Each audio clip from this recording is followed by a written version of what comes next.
dreams, I walk free in the city streets. 2,500 days plus 50 weeks, doing hard time for these Wikileaks, trying to bring the truth out. Man, it only gets you heat, and then they gag you.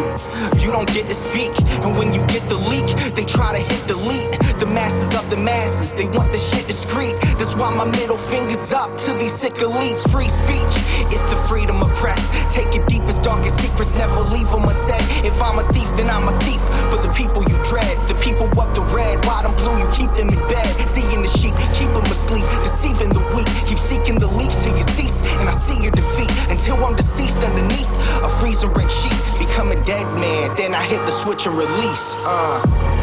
When Goldman Sachs is your creditor, you kill the messenger. Stories axed by the editor, you kill the messenger.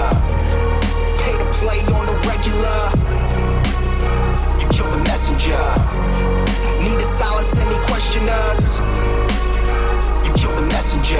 And outside my window a figure quickly creeps. They dark as night like some motherfucking chimney sweeps. Whiskey what my Mickey keeps, dying in my kidneys weak. Silence of my risky tweets is what the grand jury seeks. I'm wanting peace like 7 years in Tibet. Now rest in peace like 7 years under threat. Cause I've released 7 vaults, they upset. They under the rape sentence, but the US still insists to rest. I guess it's a sin to take the truth and disseminate. MLK to Gandhi, take aim and eliminate.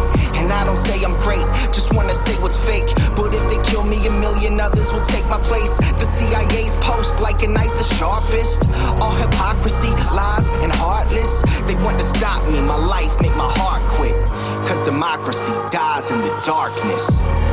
When Goldman Sachs is your creditor, you kill the messenger. Stories axed by the editor, you kill the messenger. Pay to play on the regular, you kill the messenger. Need to silence any questioners, you kill the messenger. When the vote count is irregular, you kill the messenger. You caught spying on a senator, you kill the messenger.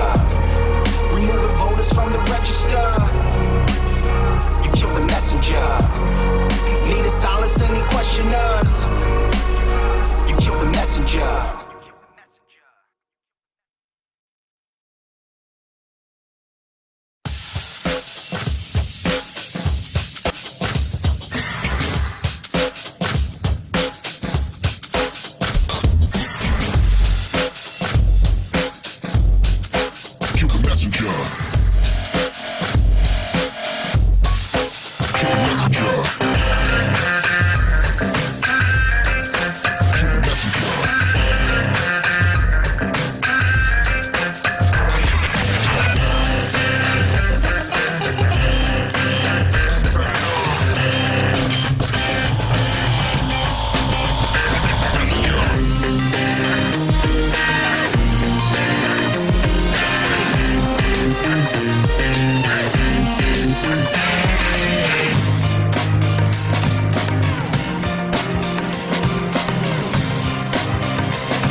Dreams, I walk free in the city streets. 2,500 days plus 50 weeks, doing hard time for these Wikileaks, trying to bring the truth out. Man, it only gets you heat, and then they gag you.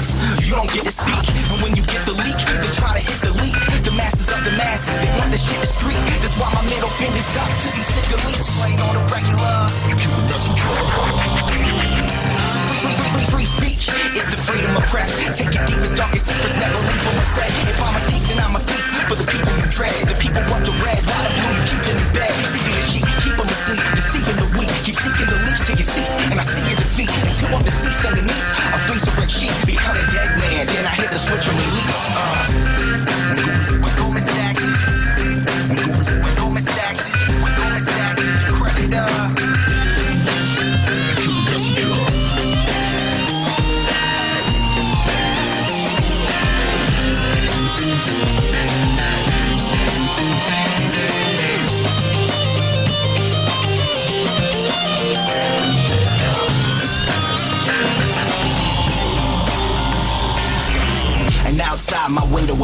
quickly creeps. They dark as night like some motherfucking chimney sweeps. Whiskey what my Mickey keeps, dying in my kidneys weak. Silence of my risky tweets, what the grand jury seeks. I'm wanting peace, like 7 years in Tibet.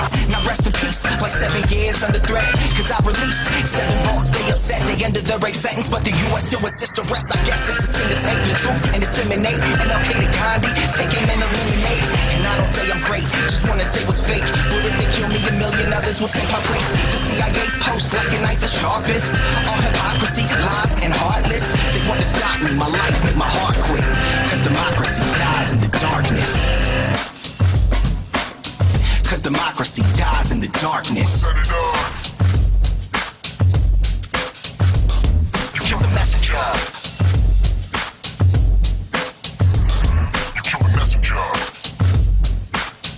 Democracy dies in the darkness. Darkness.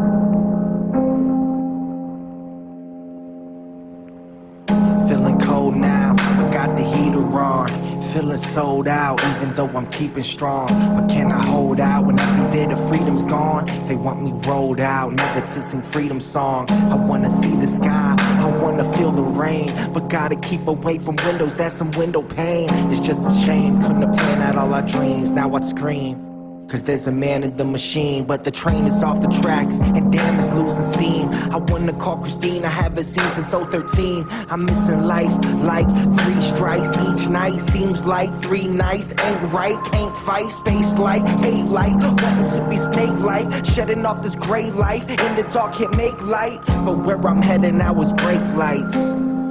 Where I'm headed now they brake lights. Counting days like brake lights, feeling weight like brake lights. Had a great life, brake lights, brake lights, brake lights. Out of place like brake lights, in my face like brake lights. Counting days like brake lights, brake lights, brake lights. Sit here asking, what have I done? If these strings were cut, I'd see my son.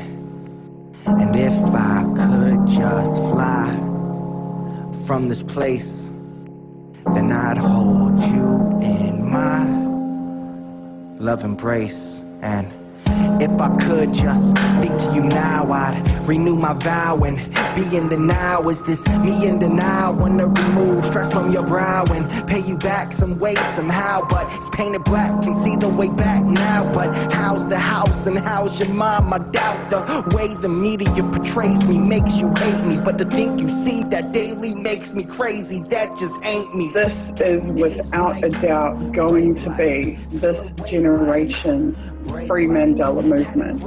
Every single generation must fight again the same battles that previous generations have fought. Brake lights, count days like brake lights, brake lights, brake lights, brake lights, brake lights, brake lights, brake lights, brake lights, brake lights.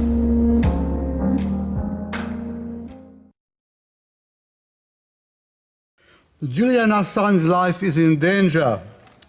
His revelations through his amazing computer skills led to the US Vice President calling him a high-tech terrorist, and other prominent Americans called for his assassination. Some Americans still have a lynching mentality, as he hasn't been charged with anything. Our Prime Minister called him reckless and irresponsible, but our federal police found that he didn't break any law. This is a David and Goliath battle of biblical proportions. How can we save him from the US?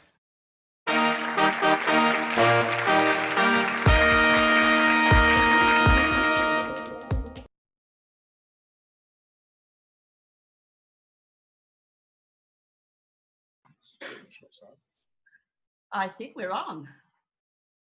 Okay, can you start introducing? Okay, ladies and gentlemen, welcome to Politics in the Pub, which for the first time is being broadcast internationally as well as in Sydney. We're talking about the gagging of Julian Assange, a massive injustice. It's an injustice which in many ways is not about breaking a law. It's about a brave young man, a whistleblower, a contributor to democracy and civil rights, confronting an enormous cultural arrogance. The cultural arrogance of the British, who like to say that they know best, who immediately dismissed a UN panel of inquiry that said Assange's containment was arbitrary and illegal, confronting the cultural arrogance of Australia, where a former Prime Minister, Julia Gillard, said that Julian had committed a criminal offence, only to be refuted by the Australian Federal Police inquiry. It's confronting the cultural arrogance of the bullying power of the American war machine, a place in which a US congressman said that Julian should be hunted down like Osama bin Laden. And a contender for the American presidency said that death would not be good enough for Julian. It's also confronting the cultural arrogance of a country, if you like, flat-packed, moral Sweden, where the investigation went on and on and on, where no charge was ever laid, and the prosecutor's office in Stockholm refused even to interview Julian. We're going to confront those issues tonight in a series of interviews followed by a Q&A. The first address is going to be made by the gentleman on my left, Mike Head, who represents the World Socialist website. Then we're going to Suzie, Dawson in Moscow, and then sorry. I've just been putting it together. So in fact, we are going to Christine Assange first. Okay. And then we'll go to, and Christine, I don't know if anyone is on Twitter, but Christine said she was really not up to doing any media again. We are the last to get her, but Christine doesn't give mainstream media interviews. We have a scoop here. And Christine has been getting blocked from speaking online as well. So through prudence, 2 days ago, I recorded her online and did a lovely interview with Christine. And Christine tells us so much more than what we're reading in the papers. So Christine is going to speak to us, and then we'll go live to Moscow with Suzie Dawson, who is the leader, president of the New Zealand Internet Party. And she's also the convener of the Unity 4J, Unity, hashtag Unity, number 4J. So that's 2,700 people that have come together to help Julian Assange, all kinds of people, writers, artists, techs, who have helped us here tonight. They're in America. They're helping us out to go live to air. And Suzie knows a lot about what's going on as well. Then we'll do a break, and then we'll do our normal Q&A. Back to you, Stuart. Okay, well, thank goodness Cathy's here. Otherwise, I would have steered the protest ship onto the rocks. Okay, well, I'm going to hand over to Mike Head, who's got about 5 minutes to represent the interests of this important international website, which has a series of statements about the massive injustice, which is about the continuing containment of Julian Assange in the Ecuadorian embassy. Mike Head. Thanks, Stuart. Yeah, my name is Mike Head. I'm a correspondent for the World Socialist website. I'm also a member of the Socialist Equality Party. And I bring apologies from James Cogan, the National Secretary, who was due to speak tonight, but he fell ill. So you've got to put up with me. The World Socialist website is playing a leading role in the fight internationally to demand freedom for Julian Assange and to defend Wikileaks. We have denounced the collaboration between the US, British, and Australian and other capitalist governments in their relentless pursuit of this courageous fighter for the truth. What WikiLeaks and Assange have committed is not a crime, but a critical and independent fight of journalism that has exposed imperialist war crimes, corporate abuses, anti-democratic machinations, coups, regime change operations, and mass surveillance carried out by the United States and its allies, including Australia.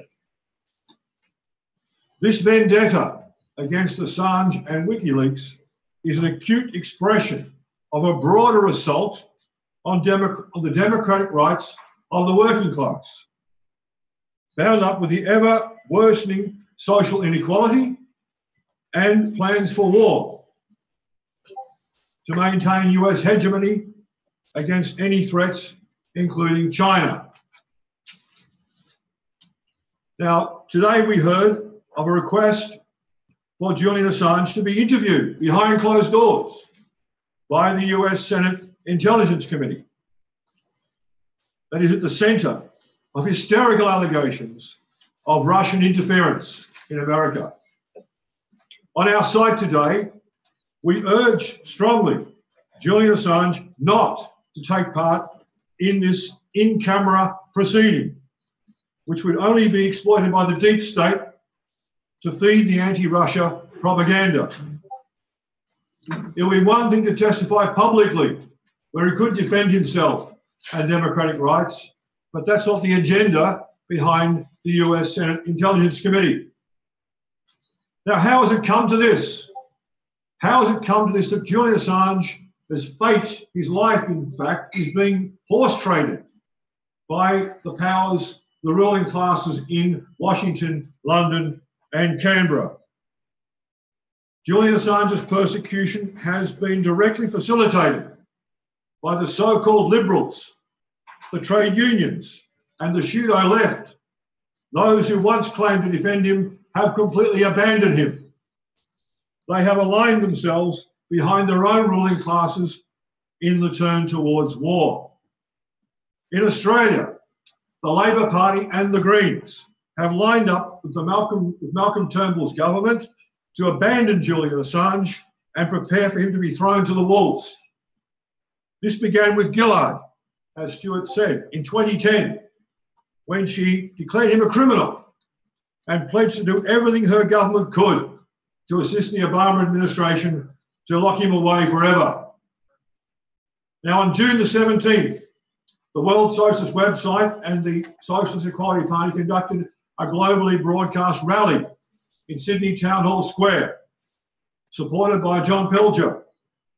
We demanded that the Turnbull government intervene, as it has a duty to do to an Australian citizen, to guarantee his safety and security, and if he wants to return to Australia with protection from extradition to the United States to face concocted espionage-related charges.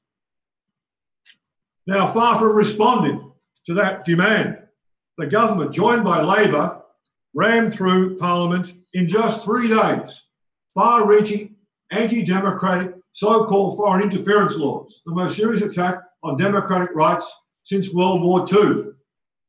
These laws are aimed at outlawing internationally coordinated political campaigns, particularly opposition to the US-led war drive against China. In just 3 days, these laws were rammed through, 150 pages of them, such as the contempt of the ruling class for democratic rights. Now, every day, we see greater censorship of the internet by Google, Facebook, and other conglomerates working hand in glove with the intelligence apparatus. Above all, this censorship is directed against left-wing and progressive websites, like the World Socialist website. Our traffic coming from Google dropped by 2/3 in about April last year, and how we've begun to turn that around. Now, as socialists, we understand that Julian Assange's fate cannot be left in the hands of capitalist governments and capitalist courts. The great social force of the international working class must be informed and mobilised. While we place demands on governments like Turnbull's, everything depends on the development of a mass political movement to defend Julian Assange and all democratic rights. We demand an immediate and unconditional end to Julian Assange's involuntary confinement in the Ecuadorian embassy in London. The US, British and Australian governments must guarantee that he and other Wikileaks staff will not be prosecuted and that Wikileaks operations can continue unhindered. This fight is bound up with the struggle for socialism, that is, for the taking of power by the working class, the vast majority of the world's population, and the reorganisation of the media and all economic and political life in the interest of all, not the tiny capitalist elite. As we've always explained on our website, socialism requires democracy, and democracy requires socialism. Free Julian Assange.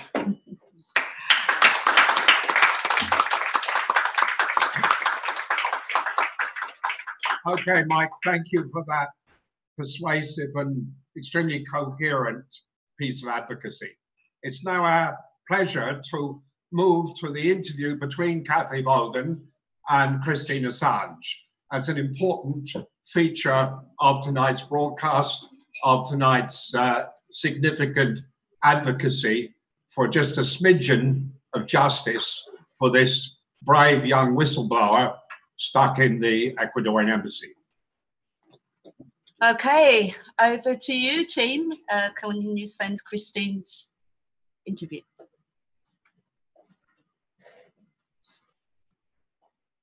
Julian Assange's life is in danger.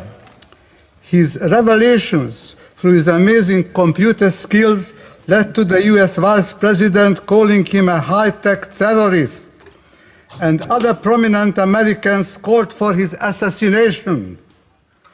Some Americans still have a lynching mentality, as he hasn't been charged with anything. Our Prime Minister called him reckless and irresponsible, but our federal police found that he didn't break any law. This is a David and Goliath battle of biblical proportions. How can we save him from the US?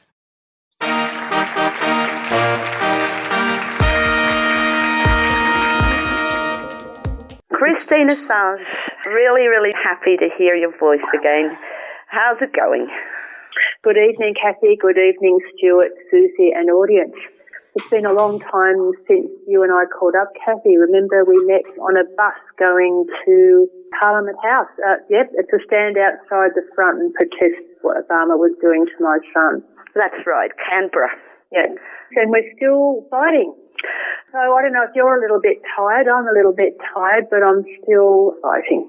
Well, I understand because there was a bit of a lull when things seemed to stabilise a bit and Julian was fully functional, but it's a cliffhanger again, isn't it? We're right back to where we were in October 2011, where we didn't know what was going to happen next. Well, when he was in the embassy with President Rafael Correa from Ecuador leading a country, we felt it wasn't good for him to be besieged, arbitrarily detained by the UK in there, but at least he was safe and he was being looked after.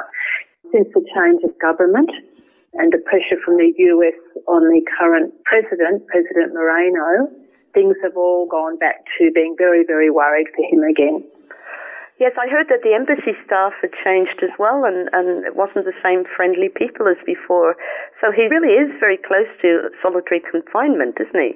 Yes, it's been 4 months now, and he's been suffering from ill health as a result of the British government refusing to respond to his request positively for the normal minimum hour afforded prisoners of 1 hour of fresh air, exercise, sunshine, so they can get their vitamin D. And they've also refused him access to proper medical care or dental care. So he's had 6 years of that. And now there's solitary confinement on top of that. And his examining doctors are very worried and are calling for him to be returned home for treatment. Yeah, as John Pilger said, and he's not the only one, Ross Cameron as well said that it wouldn't be so hard for Malcolm Turnbull to arrange that. Well, it wouldn't be hard for anybody, actually, and in a way it's in everybody's interest. The UK government is detaining him arbitrarily, and that was a UN decision after a 16-month investigation. They can stop this anytime they like. Julian's not charged with any crime, and not even the bail.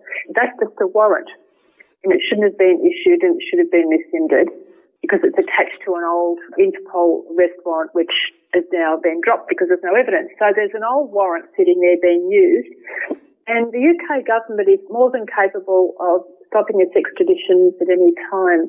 They did so with Augusto Pinochet, who was the US-installed dictator in Chile. There was a Spanish extradition warrant out for him and when he was living in the UK. And because he was a US-installed dictator, despite the fact that he was wanted on multiple charges of mass rape, murder and torture, the UK government paid his defence. And then, that's bad enough, the top extradition lawyer, in fact it was the same extradition lawyer that the UK government paid to prosecute Julian. Claire Montgomery. Yes, Claire Montgomery. Yes. And the Spanish judge who's defending Julian was the same judge who was prosecuting Pinochet. Now, when it got as far as the High Court, and the High Court ruled that Pinochet should be extradited to Spain to face these charges, the UK government just overruled their own court and protected him. So when the UK government carries on about, we must see this through, it's absolute rubbish. They're doing so at the behest of the US, who wants Julian silenced for exposing corruption. And let's face it, the Ecuadorian president has made it very clear he doesn't want Julian there. Donald Trump, I'm sure, doesn't want Julian in the US because he's got so much support over there and no one wants to test the First Amendment.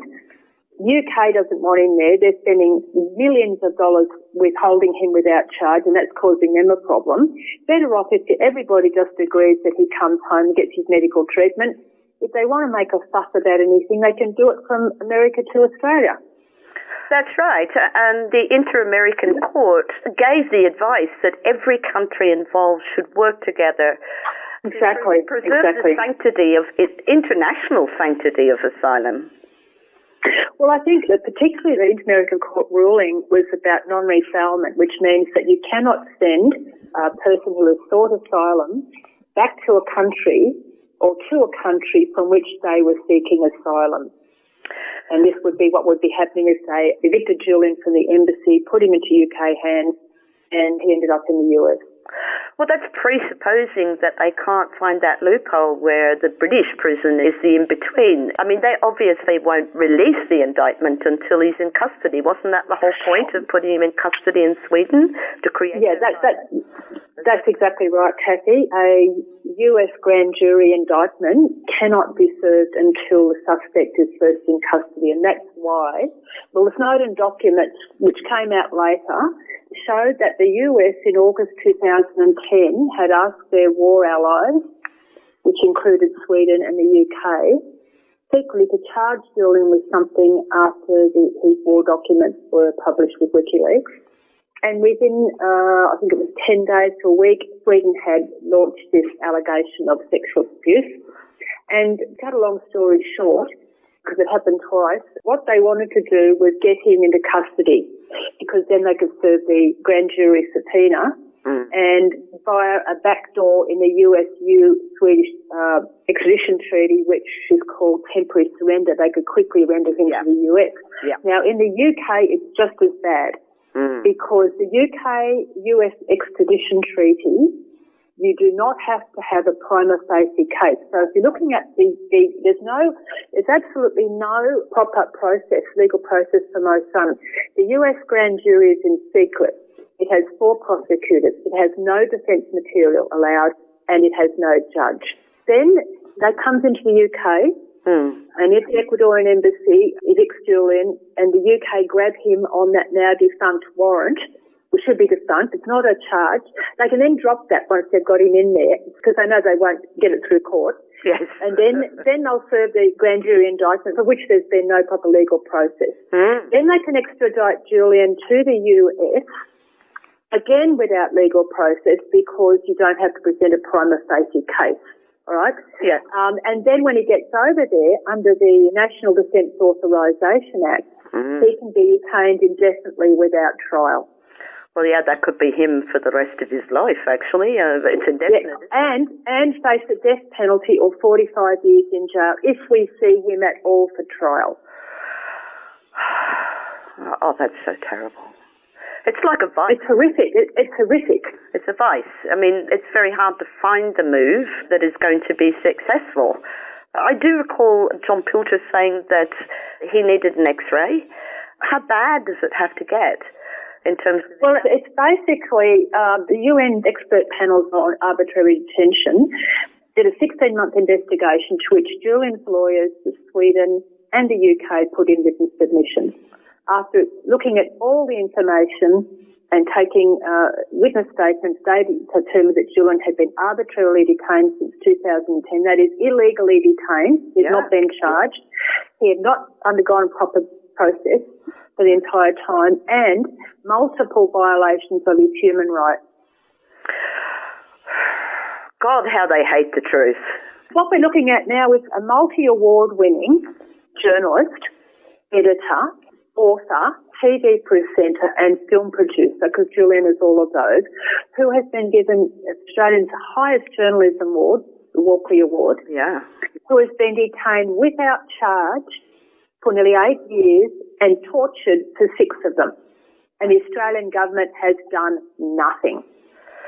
Now, is there any chance of him getting his passport renewed? Julian has tried to renew his passport and the computer won't allow him to do that. The computer says no? Which means that the government is not allowing him to do it, no. Well, Britain do have to decide on this, and they did decide not to extradite Gary McKinnon, and the situation wasn't that dissimilar. Well, it was, but that was a hacking charge, not a publishing charge. But do you think there's a chance that it could be voted down by the British Parliament? What, the Julian's extradition could be voted down? Not a chance. Not a chance. In fact, I would go as far as to say the planning and dirty politics behind the political persecution of my son has reached the point where, to assuage the British public, they have withheld extradition of British citizens because Julian's not a British citizen, and there was a lot of uproar about these extraditions to the US because, you know, obviously any British citizen can be extradited in that way, not just someone who's there like Julian. And to take the heat off it all and to prevent people fighting for Gary McKinnon or Laurie Love, who later followed him, there was a groundswell of support for both of those British citizens and activism on the ground for it.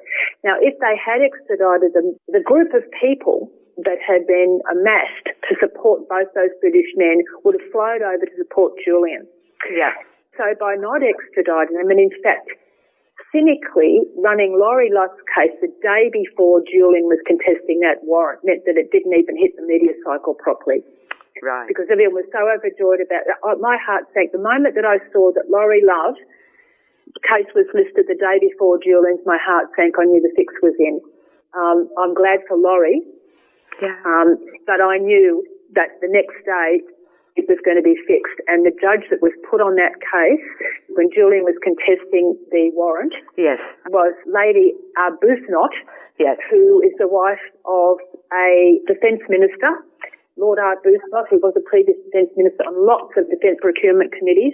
But not only that, since he left Parliament, was high up in 2 defence contractor companies, and on one of them was sitting with the head of MI6. Oh, shit. That's great.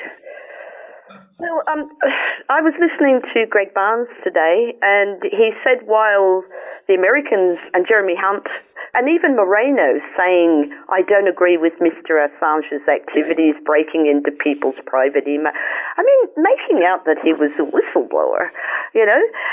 But Greg said today that our foreign minister and prime minister were not condemning Julian, not like Julia Gillard had, not making up things. They were very circumspect. So he saw that as... Oh, they're being silent. Yeah, that's right. They're being complicit. Yeah, like a client state. I mean, there's the old saying, evil flourishes when good men do nothing, and that's exactly what's happened. Yeah. So do you think they're just going to all deliver? I mean, if he goes to Texas, we are looking at the death penalty, perhaps. Well, these are the facts.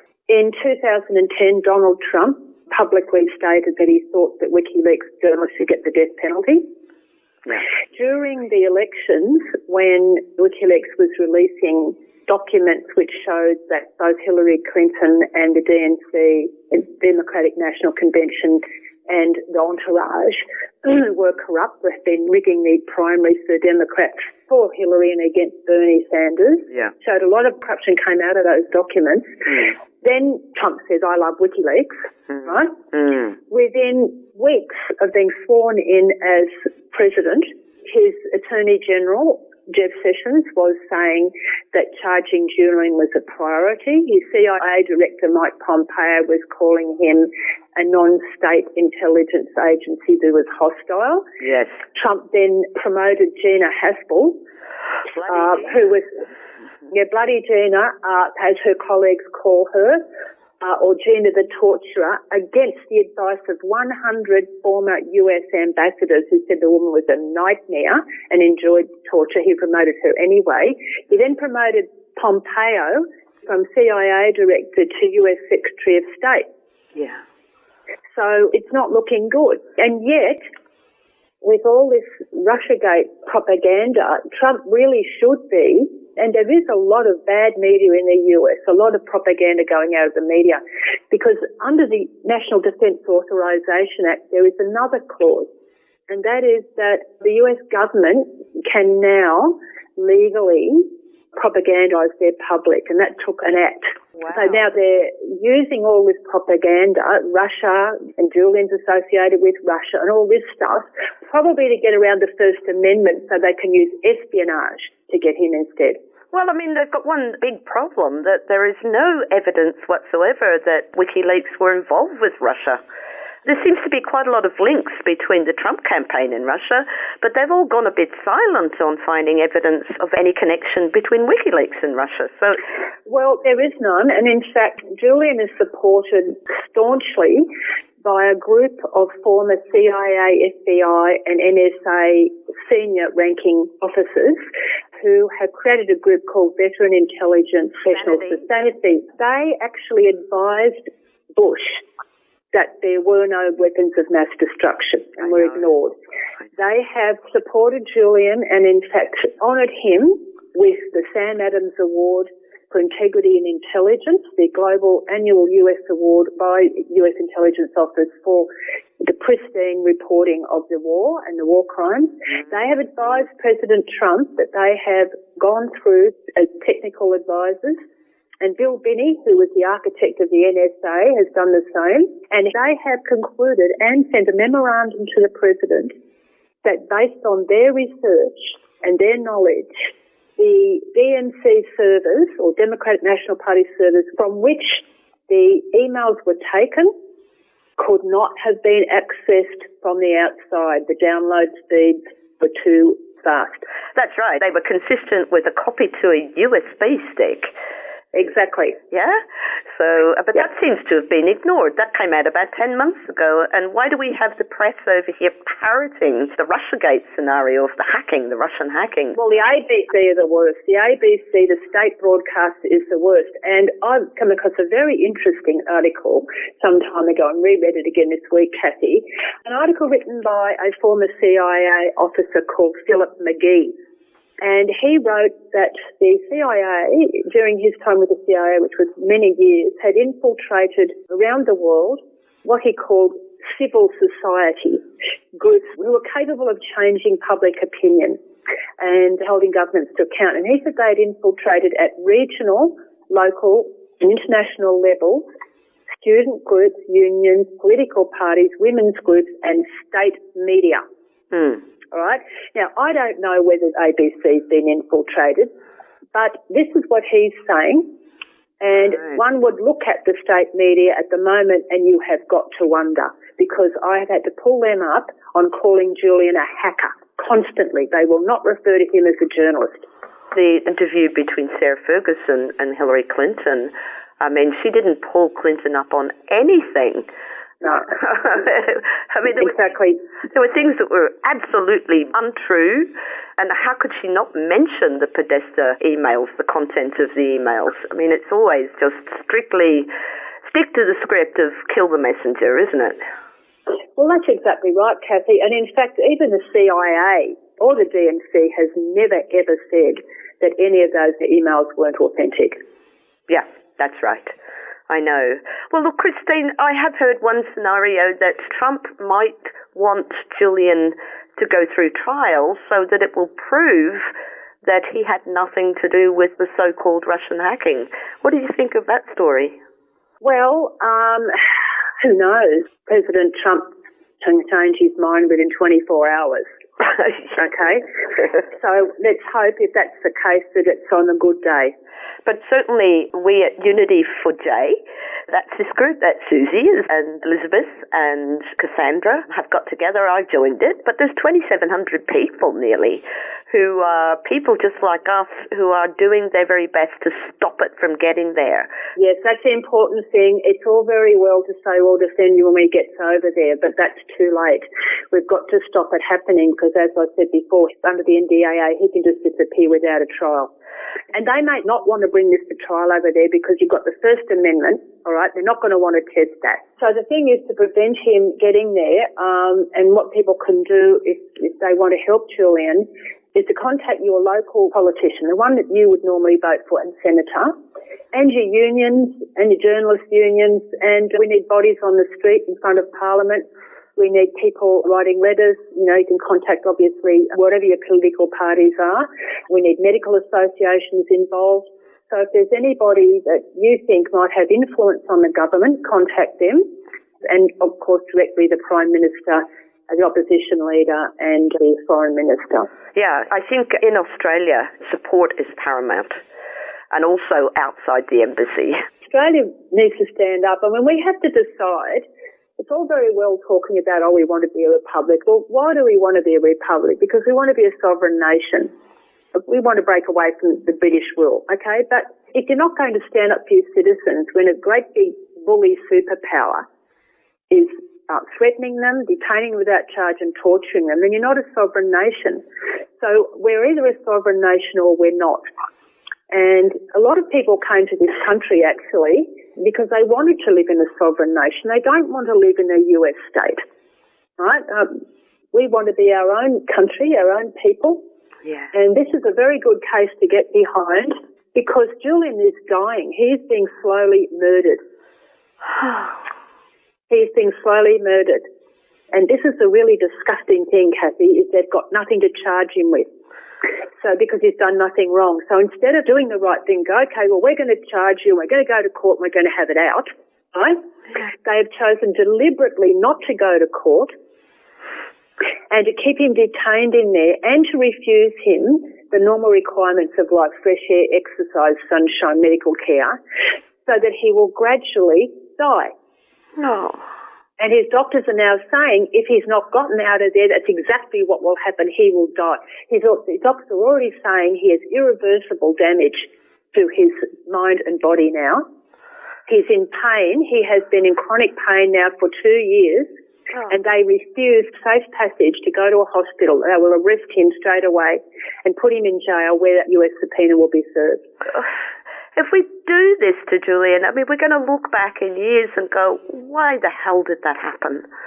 Felicity Ruby wrote a wonderful list of Wikileaks releases that had helped people all around the world. Julian's a good guy that doesn't think of himself, is willing to take sacrifices, but he has done good for humanity.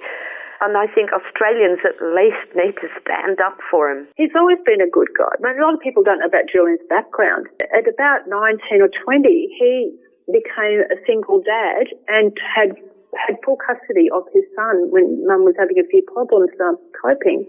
And he maintained that for years, and he put his university degree on hold so he could be a hands-on father to his little toddler son. He started one of the first internet providers in Australia. I think it was called Suburbia. And he made that free to all community groups, and he helped them set up their own stuff. Then later on, he was approached by the police because he did a little bit of hacking when he was a kid, but he never did any damage. It was what they called a look-see hacker, and a lot of kids were doing it. Yeah. It was their version of Mount Everest in the digital age. Can we get into this and have a look? And what they would do is, if they did get in, they wouldn't do any damage, the good ones, the bright young kids, and they'd have a look, and they'd leave a message, your site, this is actually insecure. So they're actually, in a way, warning people, look, people can get into this. And that's all they did. Once the police found out about this, they then approached Julian, and they asked him if he would help bust a pedophile ring. He did it free of charge online. He also helped take off the net, again for the police, a terrorist handbook about making bombs. Oh. So it's not as all of a sudden, Julian's become this great guy. He's always been a good guy. Yeah, and he's always done it for free, hasn't he? Wikileaks has always done it for free. That's right. Yeah, that's right. And it cost him his freedom. And it shouldn't. And look, I could never be as brave as Julian, and most of us couldn't. But what we can do when we have people who are as brave as this to get thrown up throughout history is stand up for them. Yeah. We can't do what they do. Few people would do what he did. But we can stand up and protect them, and we can stand up to our governments and say, no, evil is not going to flourish because good men are going to do something, and you are not going to take this man and detain him 8 years without charge just because he exposed corruption. And you're not going to torture him, and you're not going to extradite him and then throw him in jail where he'll never be seen again, because we're good people and we're going to stand up. And throughout history, we're only at this point in time now because our ancestors stood up against evil. Yeah, that's right. That's right. I was just going to ask you, I know that his legal team can get in to see him, and one of those is obviously Jennifer Robinson. Yes. Have you heard from Jen how his morale is at the moment? Well, Julian's very resilient, okay, even though his body is really suffering and he's in pain. Yeah. He has the resilience that comes from knowing that you're standing on solid ground in morally good dirt. Okay, so he knows that he's done nothing wrong. He's only brought the truth to the people and held their governments accountable. So there's a strength that comes from that. And he's resilient in that sense. However, he is also a human being, and he has a body that needs nourishment and attention. And while his spirit is willing, his body is like all of our bodies. It needs to be nourished, and it's not happening, and he's not getting medical care, and he's being bullied. We see our governments, we say, oh, isn't bullying terrible? We've all got to stand up against bullying, and it goes on and on and on. And what have we got? We've got probably the most extreme example of bullying on the entire planet, sitting up there in the Ecuadorian embassy, a single man being bullied by two governments and the incomplete resources of two governments. Yeah. And one of those governments bullying another government, that's Ecuador, and our government, his country, his prime minister, standing by and watching him being bullied.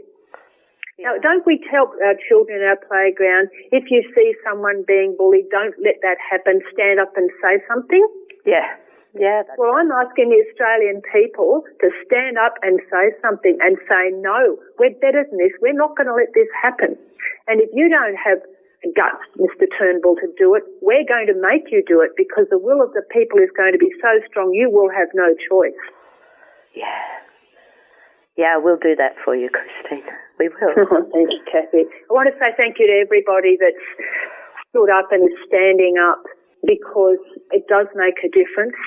It holds off the worst excesses at the moment. He hasn't been evicted, and that, I'm sure, has to a large degree got to do with the groundswell of support that's suddenly come on in the last, so you mightn't think anything's being stopped, but I think it is. I think so too. Yeah. People don't have to do this. They're doing this because they want to. They're taking out time and they're taking out money, donating to his legal defence fund. I really appreciate it. It's not only is it helping save his life, but it's really helping boost his morale and his family's morale for us to keep going. Really thank you from the bottom of my heart. We thank you too for speaking to us tonight, Christine. Courage to you as well as a mother. You must have such mixed feelings, the most incredible pride in your son, and at the same time this terrible fear that's just gone on and on and on for 7 years now. 8 years, in fact. So when will it end? We want it to end well. We want Julian's human rights to be respected, his asylum to be respected, and for him to be brought back home to Australia and live a normal life again. Exactly. He has the same needs as other people. My son hasn't felt the grass on his feet for 6 years. He hasn't seen the sky except for a couple of times on the balcony, and got to be really careful because he's worried about assassination. He hasn't held his children. He hasn't seen a bird. He hasn't heard a bird sing. He hasn't smelt fresh air. The sensory deprivation is shocking, really, really shocking. His eyesight is failing because he can't look into the distance. If this was going on in a third world country or Russia, there's human rights abuse at the level of a war crime. Yeah. If this was going on anywhere in a non-Western country, they would be all screaming at the top of their lungs. Yeah. They did more for a pedophile, one of the worst pedophiles the world has ever seen, an Australian citizen, Peter Scully. This pedophile was raping and killing babies, and the Australian government was over there with consular support. They gave him, what they were going to give him, $500,000 until there was a terrible outcry about it. I don't know how much of the money he actually received. They go and bail out people who have been charged with smuggling drugs. Yeah. My son's not been charged with anything, nothing. Yeah, I know. There's journalism and doing it much better. More scoops and all of the MSN combined in the last 30 years. It's too much too soon, perhaps. One of the things that really struck me about the emails that came out of the DNC and Hillary was the revelation that Hillary Clinton, when she was Secretary of State under Obama, had decided that she was going to invade Libya because she wanted a feather in her cap for her run for the presidency. That's in the Podesta emails. Yeah, I read that one. Yes. And what had effectively happened is that Libya was the cork on Europe. And there was a brilliant interview between John Pilger, another wonderful Australian journalist, and my son, where Julian revealed all this, and John and Julian talked about it. And John's an incredible defender. And what effectively has happened is that once Libya was invaded and decimated, it fueled IS and uncorked Africa and coming through the Middle East. And that's what caused the millions of refugees to flow into Europe. Well, and pretty much the slave trade as well that's going on today. And the slave trade. So this is the sort of information that he's revealing. And look what has happened as a result of that to all of Europe. And I would like to see Australian people, see a lot of people down there, protesting the rights of refugees. Where are they on my son? My son's an Australian political refugee. He has not only is being tortured and detained without any kind of charge or trial, but he's the one who's blown the whistle on why all the other refugees are in the trouble that they're in. Well, what kind of a world is it where you have to destroy a state, a leader, and what about 40,000 people killed in order to get a feather in your cap? But if you are anti-war and you're denouncing war crimes, then you get tortured. What kind of world is it today, Christine? Well, it's one we have to fight against, isn't it? Liberty isn't something that we attain and then go, oh, isn't that great, we've now got liberty, and then go back and just enjoy our lives. We've got to continually fight for it because there are always people trying to take it away. People in large corporations, they don't want the people to have liberty. They want the corporations to have as much control as possible. And with the internet and the surveillance, it's been going around the globe. Now, something that Julian and Wikileaks exposed in their Vault 7 exposés on the CIA, that never has liberty been more under threat than right now because of the technology. So we've got this intersection in history of the rise of technology and the rise of totalitarianism, whether it's under left or right, because both sides are capable of abusing power, and that's a really important thing for people to become aware of, that both left and right can abuse power. And there are various different types of left and there's various different types of right. The traditional left is still very much supporting Julian. The liberal left, which has allied themselves with the more wealthy classes, not so much, definitely. But the Unity for J movement to support Julian, I'm working with all sorts of people. I'm working from people who are Trump supporters to socialists and everything in between. What all of Julian's supporters have in common, regardless of their political ideologies or backgrounds, is the desire to maintain democracy and freedom, and free speech, free press, fair legal process and human rights are part of that. And we can all come together on that. Even if we want to argue till the cows come home about every other brand of thing that we stand up for, those four things are what ensure liberty. That's true. That's true. Well, I think we've kind of run out of time, Christine.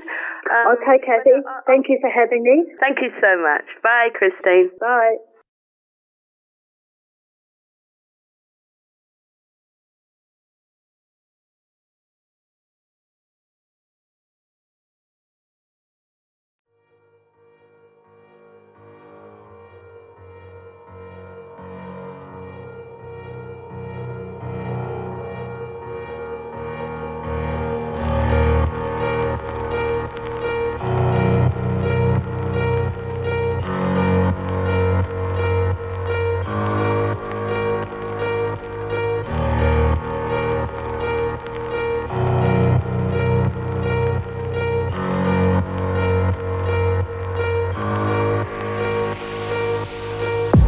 Dreams, I walk free in the city streets. 2,500 days plus 50 weeks.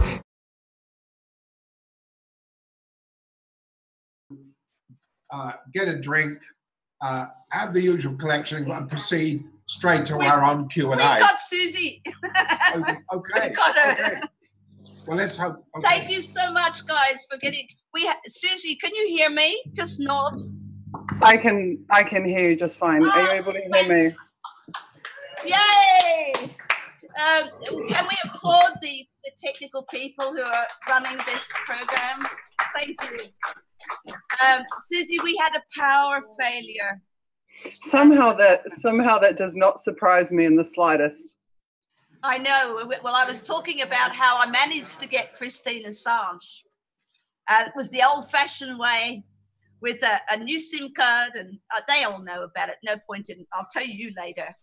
But we'd love to hear from you. Suzie Dawson, the president of the New Zealand Internet Party and the convener of the amazing Unity for J movement, 2,700 people strong. This woman has got together to change what the global public opinion. We are outperforming the mainstream media, but I'm not going to upstage her by saying all that. We want to hear from Suzie. Please welcome Suzie Dawson.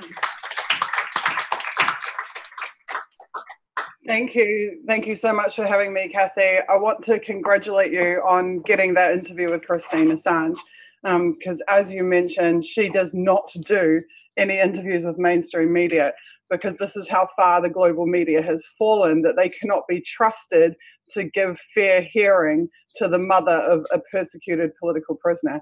So the interview that you obtained with her is historic, and it's something that for years on we'll be able to look back on and listen to. Huge thank you to Christine as well for all of her support. She's been immensely supportive of me and the efforts of my team. So what I would like to do tonight is to give you an abridged version of a speech that I did at the Deep Truth Conference a couple of months ago, which was called Julian Assange Censored to Death, where I put that Julian Assange may become one of the first people since Socrates to be literally censored to death, and to pitch that we must collectively band together to prevent that from happening. First of all, though, I'll just talk a little bit more about the current efforts that are going on to try to secure Julian's freedom and to really fight for the restoration of his human rights. So about 4 months ago, Julian was quite famously disconnected from the internet, cut off from communication with his friends, family, loved ones, and from the public at large. And as a direct response to that, myself, Kim.com, who's an internet entrepreneur and the founder of the Internet Party of New Zealand, and a number of other high-profile people pulled together in a matter of hours of the event of Julian being disconnected. And we did something called the #Reconnect Julian online vigil. And for 10 hours, we brought together friends of Julian Assange, supporters of Julian Assange, people like CIA whistleblower John Kiriakou and others. And we advocated for the restoration of Julian's rights to communication.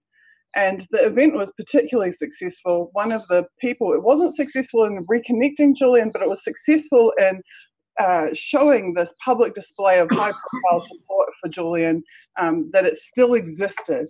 And there's been efforts going back years to by the mainstream media, but also the governments, to try to portray Julian as some kind of pariah, to try to demonstrate that the support base for him has been degraded over time. So this was an important pushback to show that there were still many high-profile figures willing to take a public stand in Julian's defense.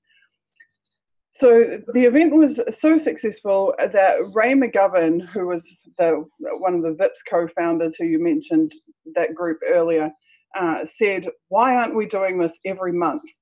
And I thought to myself, well, why aren't we doing it every month? And in fact, rather than allow people to believe Julian's support base is being degraded, or has atrophied, why don't we commit to bringing more people every single month? So we held a second monthly vigil. We ran for 26 consecutive hours and had 26 high-profile supporters of Julian speak, 1 hour each, in a huge long daisy chain of interviews. Then the subsequent month, we did 38 hours in a row and had 38 high-profile supporters of Julian speak. And this past weekend just gone, we did 50 hours. We had 50 hours of public speaking by high-profile individuals in support of Julian Assange. Now, heading back in time about the last 2 weeks now, I think it is, a little over 2 weeks, when we saw Glenn Greenwald and others reporting that Julian may imminently be expelled from the embassy and his asylum rights completely violated, we realized that we needed to up it a notch yet again, because it's really important that the more pressure, the more threat they impose on Julian, we must counteract it with an even greater public response, with a greater outcry, and with more actions to evidence our support for Julian. So our team put together an organizing platform. It's based on a Discord server at present, though we're looking at building our own solution to be hosted on our website in the medium term. And at what we called an emergency broadcast, emergency live stream, where again, Kim.com and Ray McGovern and a number of other amazing people came together to talk to the public about what was the risks of imminent expulsion for Julian. At that broadcast, we reached out to the public and we said, look, we want you to become more than viewers. We want you to take your skill set, your experience, no matter what that is, whether it's in knitting, whether it's in photography, whether it's in running bake sales. We don't care what your skill is. Bring it to us. Let's create a movement. Let's take all of those skills together and utilize them for this single aim of freeing Julian Assange. And I was really hoping that we would get 500 people. That was like my secret hope. And collectively across our team, we were saying things like, what if we get 1,000 people? Like, imagine how amazing that would be. And our expectations were so much less than the public support that really is out there, because within 4 days, we had 2,400 volunteers join that campaign. And as of this morning, we're at 2,851 people who have donated their time, their skills, and their resources to working cohesively to free Julian Assange. So we have produced in the last 2 weeks mountains of content. So the sequence of videos that you saw at the beginning of this event were videos that were produced by our now 30-strong in-house video production team. This stream is being facilitated by a dozen or more members of our stream team that exist to do nothing other than to support events like this. We have got a team of journalists and bloggers. We have a legal team of legal analysts and legal secretaries and advisors. We have got translators translating our content into 26 languages, including New Zealand Maori, which as a New Zealander, I'm particularly proud of, that we are producing content in New Zealand Maori. But we're also producing it in African languages and Eastern European languages. I saw a whole set of Korean graphics went out yesterday. So this movement is really being able to speak to the entire planet, which is pretty special. We have something like 150 or 160 people in a research team who have scoured the phone books of the planet and put together lists of all the unions, all the religious organizations, all the academic institutions, that our outreach team then take those lists and are approaching these institutions all around the world, urging them to come out in public support of Julian and to work with us in this movement. I could go on and on. We have a graphics team, we have music team who are full of musicians who are producing songs specific. Again, some of those songs you heard at the beginning of your event tonight, they were produced by our music team within the movement. So really, I think there's now about 30 or 35 different teams, all based around their individual skill sets, that are working together to produce content and to support Wikileaks. Also, yesterday I saw the first Unity4J products have been released on the official WikiLeaks shop on wikileaks.org. So you can actually go to wikileaks.org, click on shop and see all the Unity4J products, buy a t-shirt, a coffee mug, or whatever you like. 100% of proceeds are going directly to WikiLeaks. Unity4J does not take any money at this stage. We have not asked for any donations for ourselves at all. I consider that actually to be one of the most successful elements of our movement, is that we are doing it purely on love and goodwill and people's time and skills, rather than trying to make it about money, which brings obviously a whole set of different problems. It keeps the movement quite pure, not having money be a factor. So we just ask that everybody donates to WikiLeaks directly. You can also donate at iamwikileaks.org/donate, which is the Courage Foundation support website for WikiLeaks. And then, of course, if you want to know more about Julian's legal situation, you can visit justice4assange.com, which is justice number 4 Assange. So just another couple of elements about what I think that I think are responsible for the incredible success of this campaign so far, and bearing in mind that we're still really embryonic, we're still really at the beginning of this fight. It may well be a struggle that continues for some years to come. But this is probably the most important factor, is we realized very early on when we were organizing the vigils that we didn't want to have to make ideological decisions about who could or couldn't participate or support Julian. And we felt very much that, because we analyzed, why hasn't this happened already? We're 8 years into Julian's struggle. Why hasn't a mass movement formed in support of Julian? It defies all logic. But then when we looked at the support groups that do exist, they are very much in ideological niches.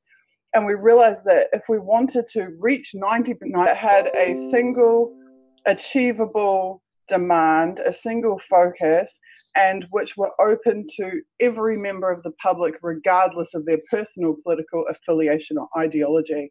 So we came up with this tagline for the movement, and we said, in a world of divide and conquer, unity is the ultimate act of resistance. And so we opened our vigils and participation in our organizing platform to all political parties, ideologies, people, whether or not, who they voted for doesn't matter to us. If they didn't vote at all, that doesn't matter to us. All that matters to us is that they care about Julian. They want to help to fight for his freedom. And I think that has made the movement very approachable to everybody. And we have grandmothers and great-grandmothers in there. We have, kids in high school there. And it's just been a beautiful thing to see in this world, which is very divided, very politically divided at the moment. It's been a beautiful thing to see people be able to come together, and we tell them we leave our politics at the door. We're just here for Julian. And so far it's worked really well, and it's created a brilliant environment. Is there anything you want to add to that, Cathy, before I launch into my little... Yes, absolutely. I've been dying. Yeah, I've been dying to. Well, these people in Sydney missed a lot of Christine Assange's interview. And I guess there are people here who would like to know a lot more about what the situation. And in fact, when I created the title, The Gagging of Julian Assange, it sort of got shortened to that. But there's something else in that title, and that is what's at risk. And I think we can ask ourselves, we can think about that in a few different ways. So the obvious risk to Mr. Assange's health, I mean, I think we've heard, people here heard a lot about that, but also the risk, as Daniel Ellsberg said just recently, that the risk to the Second Amendment, we're talking about the American Constitution and, of course, the Ecuadorian Constitution, if asylum is revoked. But the freedom of the press is at risk, because if that, Daniel said that the Americans are looking to create a precedent, a legal precedent, which sort of is related to the NDAA. And Christine explained this in the interview, where Wikileaks is regarded as a hostile, non-state intelligence agency. And therefore, Assange is not covered by the Second Amendment. But in bringing down this journalist, there is a way that they can bring down journalists in every other country, maybe not in America, maybe not at the New York Times, but certainly in other countries. And the NDAA, National Defense Authorization Act, already permits arrest and indefinite detention without charge to any citizen in the world for aiding and abetting what they call terrorism, what they judge to be terrorism. But I think there's one more thing that is at risk, and that's the flip side of this. What would have been at risk, and this is a question I want to ask you, Suzie, what would have been at risk if Julian Assange had not been gagged? What would have been at risk from the perspective of those who are persecuting him? Well, yes. The great risk from their perspective is that we all become Julian Assange, that we're emboldened by his actions and by his courage. Personally, I think that's what will happen if they do imprison him by whatever means or persecute him. I personally believe that there will be a great uprising amongst media and independent journalists in particular. I've already seen the signs of it over the last couple of weeks.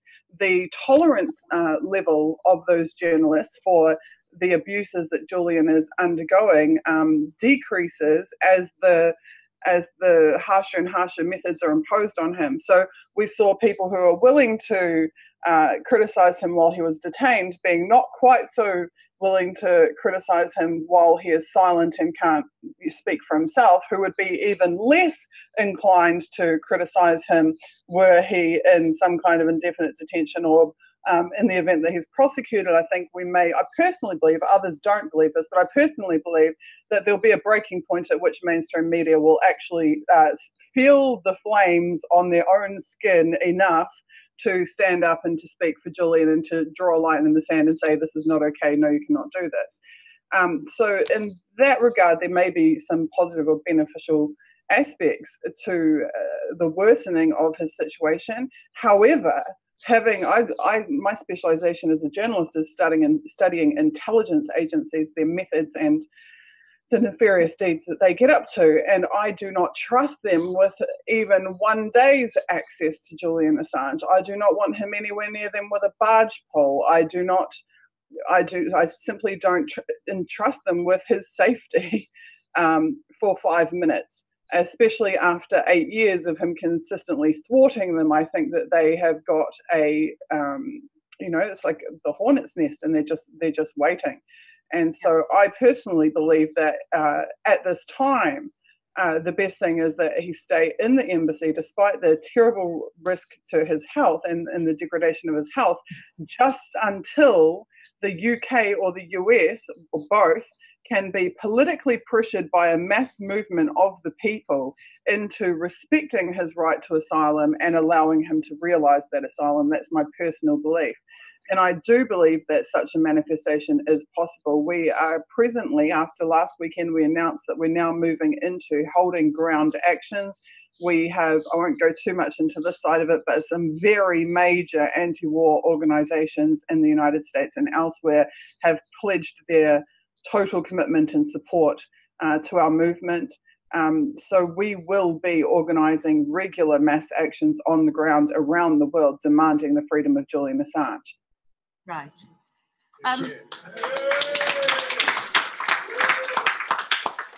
Suzie, Stuart from this organising committee. Can I just ask you, it's not the law which is an obstacle to freedom for Julian, but rather the cultural arrogance of major powers. And it's that cultural arrogance, an assumption about superiority, an assumption that major politicians know far better than ordinary members of the public. It's that which the journalists and the pressure groups such as the one you represent have to address. Not the law, but this sort of assumption about superiority by the British establishment, the American establishment, and so on. Sure, you're absolutely correct. When it's come to matters of law, Julian has won over and over again 2 rulings in the United Nations Working Group on Arbitrary Detention. More recently, the Inter-American Court of Human Rights, all have found in his favour. The law is on Julian's side. The law is on the side of the right to claim asylum from political persecution. What we see is the veneer of the rule of law in the UK and the US being peeled back by those governments' own flagrant disregard for that rule of law. They, when it suits them, international law goes out the window in a second's notice, and they will disrespect and abuse that law whenever they feel it is to their own benefit. And them doing it so nakedly exposes the depth of their corruption. Yeah, thank you. Mike, did you have a question for Suzie? Or? Well, yeah, I guess my question is, you say no politics, but this is a political struggle, surely. And I don't think it's cultural arrogance, by the way. I think it's imperialist power. The US hegemony being defended. I think that's. We had 2 world wars to establish that, and now they're back on the same warpath again. I mean, Assange's plight can't be understood outside that whole political context. In my opinion, we're fighting against the capitalist state, huge profits and plans for to maintain American global domination. How can we free him without taking up that fight? Well, I completely agree with you that that is imperialism, absolutely. And you can see this track back throughout history time and time again. Julian's not the first person to be in this situation, but he is the first person within this current generation and this current paradigm to be in that situation. Now, why we need to divorce it from politics because the second that I say to people, if you believe that you want Julian free, you can be a part of my movement, I have a mass movement. But the second I say to people, if you believe Julian Assange should be freed, and you believe this, and you believe that, and you believe the other thing, and you believe the other thing, well, I don't have a mass movement anymore. Now I've got me and my mates. So we have to decide, do we want to have a mass movement, or do we want to be ideological Puritans, quite frankly, and say, no, you can't be with me unless you believe everything I believe?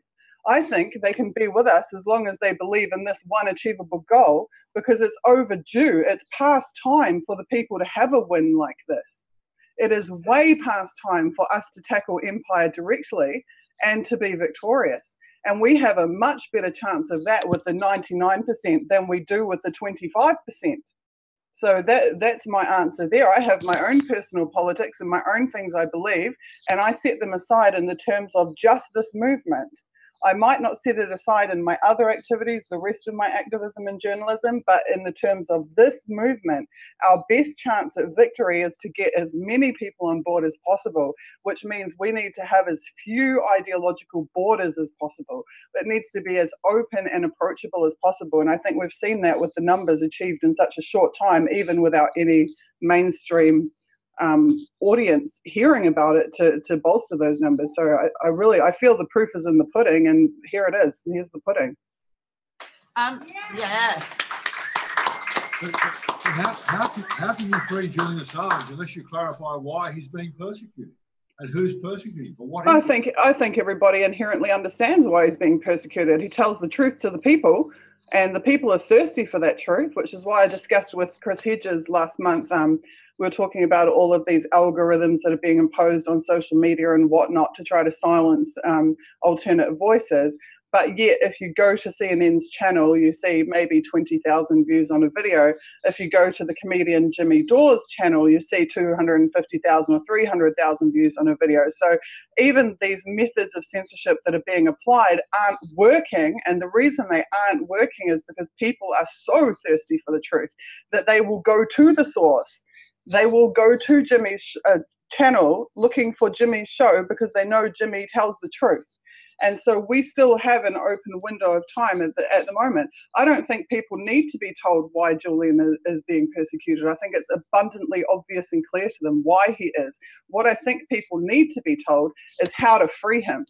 That yes, we can do it. Yes, we can build a united force, and yes, we can storm that that digital barricade, and we can force these governments to adhere to the will of the people and to international law. But it will require numbers, and it will require persistence. Yeah, for what it's worth, Suzie, you could be a life member of Politics in the Pub in Sydney. I mean, because you've given us a sense of a campaign's coherence through unity. I do understand what you mean by leaving politics at the door, even though paradoxically it's a political campaign. But unless once you include all sorts of isms, and in a way that's been one of the Achilles heel of the movement to free asylum seekers. So many isms that the coherence of a campaign is lost. But you've given us an inspiring address and a sense of coherence about this campaign. Well, I think that we can all come together on this because it's all about human rights and the rule of law. And that applies to everybody. It doesn't matter what your politics are. You have your basic human rights. I think tribalism serves imperialism. And that's something that we might not realize. I mean, we know they run a divide and conquer, but to what degree do we feed into that? By participating in it. So, and I'm not at all meaning to demean anybody's beliefs, because I believe everybody has the right to their own beliefs. And in my role I started out as a journalist in Occupy Auckland media team in New Zealand. And we made a blanket rule that we would support and amplify every activism effort, no matter which sphere it was coming from. So we'd go and cover the Labour Union marches, that were heavily backed by the Labour Party. We'd go and cover the Greenpeace events. We would go and cover any event at all by any party. We wouldn't discriminate, because at the end of the day, all of them were fighting the state, all of them were fighting power. When we look at what we've seen occur in the US in the last 2 years, we don't see protesters versus police anymore, like we did in 2011, 2012, 2013. There was a protest group, there was a front line, and on the other side of that front line was armed police officers, riot police. It was very clear that we were confronting the mechanisms of state power, and it was very clear who the enemy was. in the last 2 years, what we've seen as a result of political factionalism and tribalism and divide and conquer tactics, which are driven on both the left and the right by the intelligence agencies, make no qualms about it. They love this left versus right divide and conquer. What we see now is a group of protesters against another group of protesters, and the agents of the state are standing on the sideline and eating popcorn. They think it's hilarious. It's classic. They don't even have to fight or worry anymore. They just sit there and watch the show of citizen versus citizen, protester versus protester. And that is, we have got to knock that on the head. It should never be the citizenry against the citizenry. It has got to be the citizenry against the state and the mechanisms of power. So we need to remember, and when we go back to 2011, when we go back to 2011 to the Occupy movement, nobody said when you went to an Occupy, did you vote for Democrat or did you vote for Republican? Nobody cared, because we knew the whole democratic system was a farce, a puppet show, a joke. So we didn't care who you voted for. We had conservatives at Occupy. We had libertarians at Occupy. We had socialists at Occupy, environmentalists at Occupy. We had anarchists at Occupy. We had classic liberals at Occupy. All of them had an equal social standing. All of them had equal right to participation, and all of them were on that protest line against the police, against the state, and against the power. And that's what, in a way, we're trying to return to here, is to bring back that memory that we are the 99%, all of us, and that all of us are required in this fight against the powers that are persecuting Julian Assange. Yeah, but look, 7 years on from Occupy, Wall Street is in control far more than ever before. The inequality is just staggering. You know, Occupy completely failed. In fact, it derailed the whole movement behind Obama. And the only reason that Trump and the alt-right can get a voice is because of the betrayals of Obama, Clinton, and the Democrats. And Bernie Sanders too, who tried to get people to vote for Hillary Clinton. These are political questions. You can't avoid them. You can have all the unity you claim to have, but in the end, you're cozying up with extreme right-wing forces who are pro-capitalist, like Kim.com, by the way. You know, multimillionaires. They have not common interests with the working class. I'm sorry. Yeah. These are very basic questions. Okay, excuse me, you were the guest speaker, and in fact, we need to move on to the Q&A, because these good people... I'd love to answer to that. Kathy, if I could, I'd love to. I don't want to destroy your schedule, but I would love to answer to those 2 points, if I could, briefly. Yeah, so sure. one is I think you're getting confused. We are not trying to take the Free Julian Assange movement and make it a political paradigm that everyone has to live under. We're trying to take the Free Julian Assange movement to Free Julian Assange. So you can still have all of your political spaces, your political conversations, your political groups, your beliefs, all of that independently outside of this one issue of freeing Julian Assange. This is where we're looking for that unity. This is where we're looking for a single achievable goal. Now, in regards to Kim.com, I think that, you know, if you took yourself back 30 years, certainly I know it's true if I go back 20 or 30 years, because I'm not as much of a spring chicken as I might actually appear, that I was a very different person with a different belief system and a different situation. And this is the same thing with Kim, okay? So Kim, we saw in 2014, meeting on marae up and down New Zealand with Indigenous leaders, listening to the issues, seeing what the situation's like on the ground, backing social initiatives. He has done a whole lot of things that if you go back 15 years, Kim.com would never even have conceived to spend his time doing. And Kim is the first person to tell you that when he was targeted by the FBI, when he lost every cent that he had and almost every friend that he had, and all of the capitalist power that he had obtained was down the toilet overnight, that it was a wake-up moment for him, and that he has not been able to view the world the same since then as he did before then. And his actions are pretty obvious, you know, since then. That's something that he did have that paradigm shift. That's why he spent the money that he did setting up Internet Party. It's still why he backs Internet Party now, even though Internet Party cannot serve him in any way or in any manner. It is not a political force significant enough to change any election, and yet Kim still supports it. Now, Kim is one of 3 people who are being prosecuted in the Eastern District Court of Virginia. 1, Kim.com. 2, Julian Assange. 3, Edward Snowden. They're being prosecuted by the same prosecutor in the same court. The same tactics of oppression and the same risk to life and threat to life it applies to all three of them. All of them live every day not knowing what will happen to them in 5 years, 10 years, 20 years time, whether they'll be in a supermax, whether they'll be assassinated. So do not assume that just because Kim came from a capitalist background and was a multimillionaire, that's the same Kim who lost everything and has been engaged in, quite frankly, very leftist, despite the fact he does have some conservative rhetoric. At the end of the day, you go to internet.org.nz and you look at our policies. Our policies are social housing. Our policies are free education. Our policies are strong leftist. I'm a child of the left. They're strong leftist policies, and that's the party that's backed by Kim. So that's all I want to say on that front, is that people evolve, and Kim is one of them, and I'm another one of them. Okay, well, look, I thank you very much for responding to that.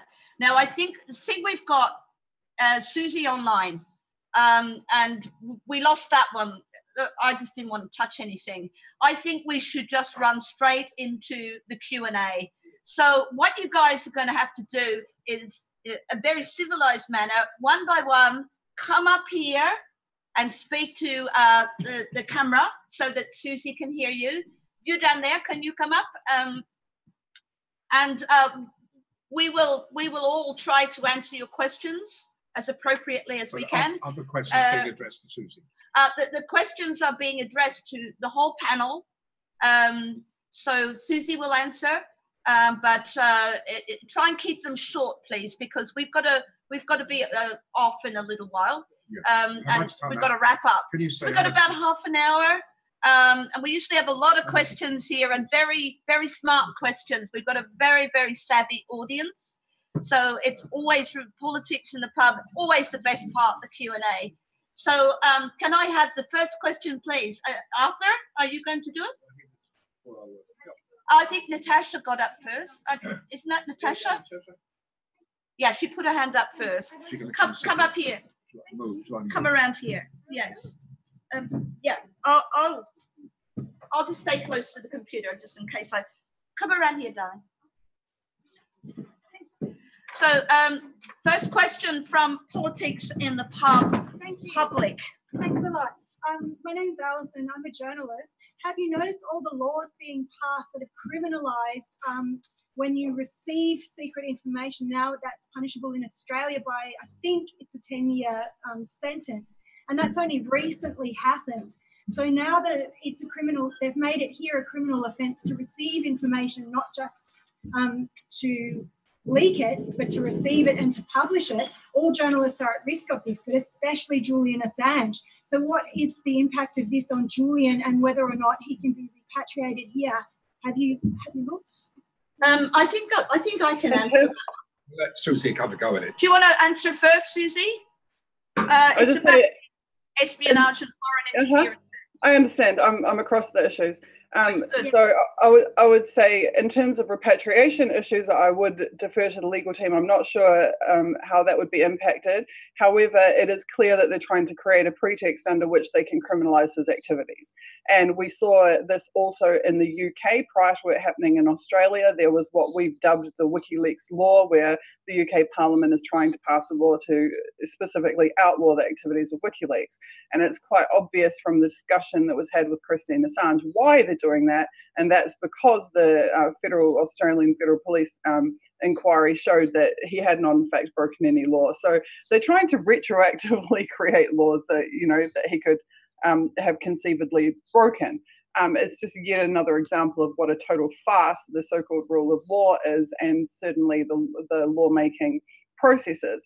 And I'll just quickly draw one parallel that I see in this, and that is the spate of laws passed across the Western world, from the GCSB bill in New Zealand to the UK IP bill, to the Australian Data Retention Act, to the USA Freedom Act, to the CSEC changes in Canada, which was the same premise, which was, except in the reverse. The spy agencies had been violating their charters, they'd been illegally mass surveilling their own populations and effectively selling the information to American intelligence agencies.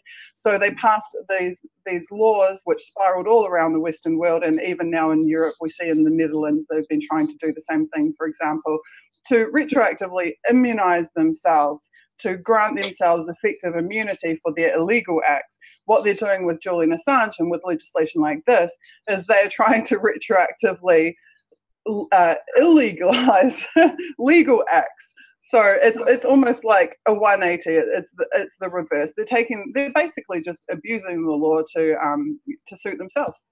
That's all it is. And yes, we must resist it. And I would say to journalists that mechanisms whereby information can be anonymously received and now anonymously published will be the only way that we can effectively combat something like that, because what they're doing is creating a situation where you can no longer put your name to the leaks. Thanks very much. Can I just add, this is not just about journalists. These foreign interference laws have very far-reaching sweep that affect all of us. Even political parties like mine who organise campaigns on a global basis. That's now a crime under these new laws. Brian? Yeah, hi Susie, Brian Concannon. A lot of controversy at the moment about the Ecuadorian government doing a secret deal with the British government to hand over Julian. But a lot are asking the question, will they put a rule that he can't be handed over to the US? Will he be kept in a British prison or extradited, or luckily stay where he is until released? What do you think? I'm really careful whenever there's any question related to Julian's legal process to state that I'm not a lawyer and I'm not on his legal team at all. So for me, it's kind of like a bit of a crystal ball question. I personally don't want him in any prison because I don't trust the managers of those prisons, and I certainly don't trust the intelligence agencies. If you see my interview with John Kiriakou from last weekend, we discussed the fact he believes that the second if Julian Assange is detained in the UK, that the CIA and FBI and every other three-letter agency will be on the first plane to London to interrogate him. And that's exactly the type of situation I want to see avoided no matter what, because I do not believe that Julian is safe in that eventuality. And we've heard a couple of things from the Ecuadorian President Moreno, which have been completely contradictory. We've heard that he wants Julian to go, but as long as there's no death penalty, he wants him to go as long as there's no human rights abuses. And recently, he wants Julian to go as long as there's no extradition. We don't know which of those are true or if any of them are true. The statements by the Ecuadorian Foreign Ministry have frequently contradicted the statements by the president. I don't know what's going on there. I don't know if it's a deliberate chaos media strategy or what, but at this time I put the most stock in Julian's legal team in terms of consistent messaging, and they are saying that they had sent letters to Moreno and to Ecuador asking them to clarify the situation several weeks ago, and that those letters have not even been responded to, which is even more of a worrying factor when you hear Moreno constantly in the press saying that this is all going to be negotiated between Julian's legal team, the UK and Ecuador. Joe Lauria, who is the editor-in-chief of Consortium News, said at the vigil over the weekend that he believes what is happening is that Julian is effectively being held hostage by Ecuador, who is jockeying a position with the US to get as much as they possibly can out of any handover of Julian. I hope that's not the case, but very smart people like Joe believe that is the case. Yes. Thank you very much, Susie. Next question, please. As a scientist, I was taught seek simplicity and distrust it. It seems to me that all these problems are related to the fact that the governments that supposedly are in power are in fact in thrall to others, and those others are not the public. Why not then simply say we want to run the country by plebiscites like Switzerland does, and all decisions must be made by plebiscite, and the Parliament has an advisory role to draw up the plebiscite questions which other people may put. As an internet person and as a person from the Occupy movement, which, dare I say, had the problem that it lacked an alternative, why can we not have plebiscite government by the people as the way we govern, and all the deals done by the 1% or the arms industry or whoever's driving policy in our governments are basically put in their places by the power being held by the people. Now, that's a simple explanation. Now I distrust it. Can you tell me what's wrong with it? Okay, so just a little clarification. Because I began my journalism in the Occupy movement doesn't mean that I believe Occupy is like this amazing ideal that we should somehow implement today. Occupy was smashed by force. That's what it came down to. Occupy may have had internal struggles, and there's a big argument as to how much of that was seeded by the intervention of intelligence agencies and private contractors on the ground. But ultimately, it was smashed by physical force, the physical force of the state.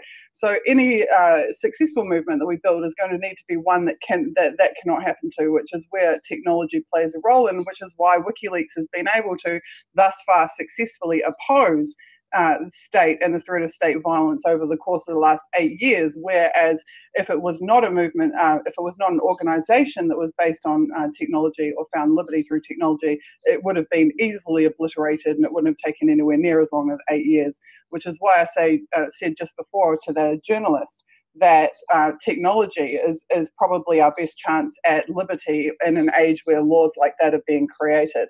And terms of what you're saying to me about Switzerland, et cetera, I'm not here to say what is the political paradigm that we should live under, or this is not at all what this movement is about. This movement is just simply about putting mass pressure on to get Julian out of his situation. The argument about how we should organize our society or what is the optimal political ideology is for people, political scholars who are definitely not me, to work out amongst themselves. So I'm not going to cast an opinion one way or the other, because I'm literally just here to talk about freeing Julian Assange. Sure, next question. Yeah. But you haven't found anything wrong with my idea. I can tell you what's wrong with that. No, please. You were supposed to speak for 5 minutes only. And you stop hijacking the Q&A, please. Stop. Okay, thank you very much, Suzie. I agree fully with your idea that we need to build the broadest possible movement to free Julian Assange.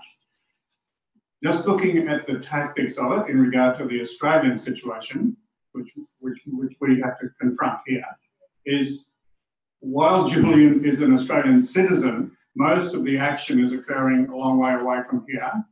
And that's, I think, a tactical issue in regard to how we engage the Australian population broadly with the whole question of Julian. I think we do actually have to link up with some other related issues which are going to help us to build a consciousness in the Australian population. And one of them I want to stress right now is the outrageous case of Witness K and the whole issue of the spying on the East Timor government and the East Timor government. I believe that it is a related issue. The use of technology for spying and so on, I think all these things can be related. And an outrageous use of the law when these people, the lawyer and Witness K, should be given medals and be made Australians of the Year, as far as I'm concerned, for exposing that most outrageous action by the Australian government. So I suppose my question is that, you know, while I fully agree with this idea, we've got to build the broadest possible mass movement, including in this country and internationally, we do need to point out in each case the links between this suppression of democratic rights for Julian and the even, in some ways, more bizarre cases, such as this legal case where against these two people who are actually heroes of East Timor and should be actually heroes of Australia, as far as I'm concerned. And we do need to link these cases if we're going to win an audience with the Australian population, because I believe that while this particular case is quiet at the moment. Once it comes to court, it's going to blow sky high, and we need to link the two things in together. Okay, thanks.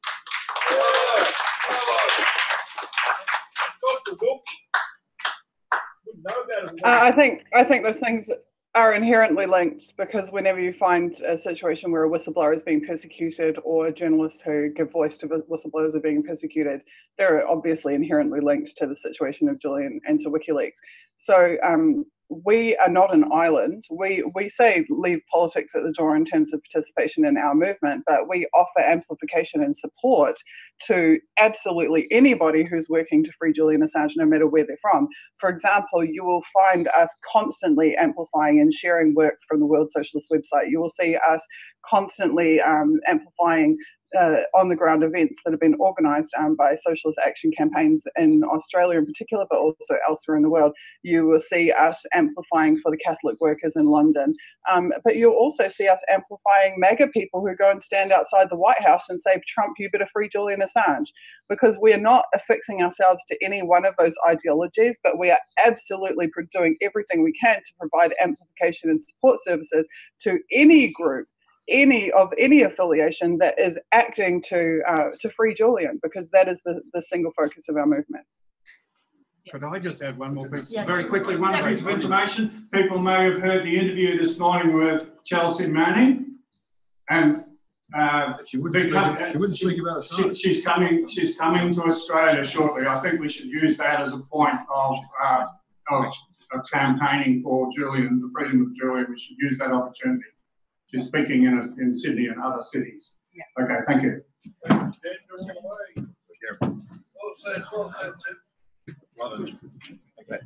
Hi, thank you for your excellent work.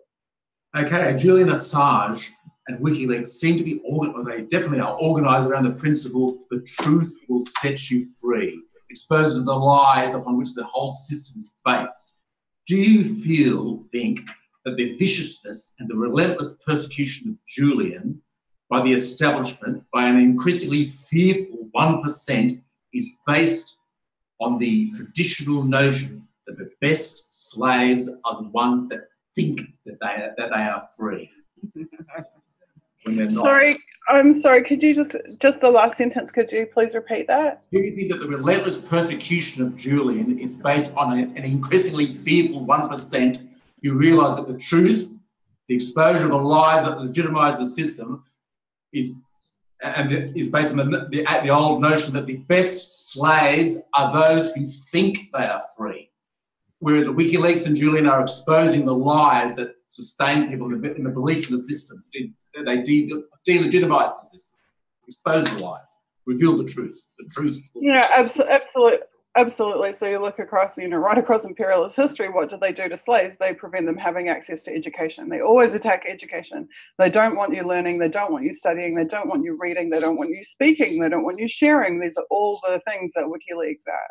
WikiLeaks work results in people talking about things that they wouldn't have otherwise, learning things that they wouldn't have otherwise, and has given us an unprecedented access to information that we possibly, arguably, prior generations didn't have, and certainly not at the scale of accessibility that we have through WikiLeaks. And I think we don't have time for it now. Maybe if you go online and look up Julian Assange censored to death, you can go and listen to a presentation I did where I went through all of the ways in which WikiLeaks information has been actively suppressed by the state, of which there are literally hundreds, suppression through physical surveillance, technological censorship, financial censorship, mass media censorship, reputational censorship, where people are censured in their careers if they even dare to reference WikiLeaks work, censorship of the historical record in real time through the manipulation of Wikipedia and other things, social media censorship, academic media censorship by sabotage and infiltration of the organization, legal censorship, and then ultimately their goal is, of course, self-censorship. And the only way that we can really meaningfully oppose that is to be the voice of the silenced person, to share the information, to read the website, to circulate it. The more that they impose a fear upon us, we have to reject that fear and to double down on efforts to circulate that information while Julian is silenced. And that's very much what we're trying to do. Excellent. Thank you.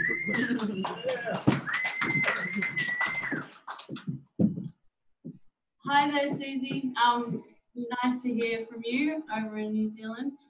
She's in Moscow. Oh, you're in Moscow. But I'm a Kiwi. So. I completely agree with what you were saying about how you built your movement, because people aren't born activists and they need something to,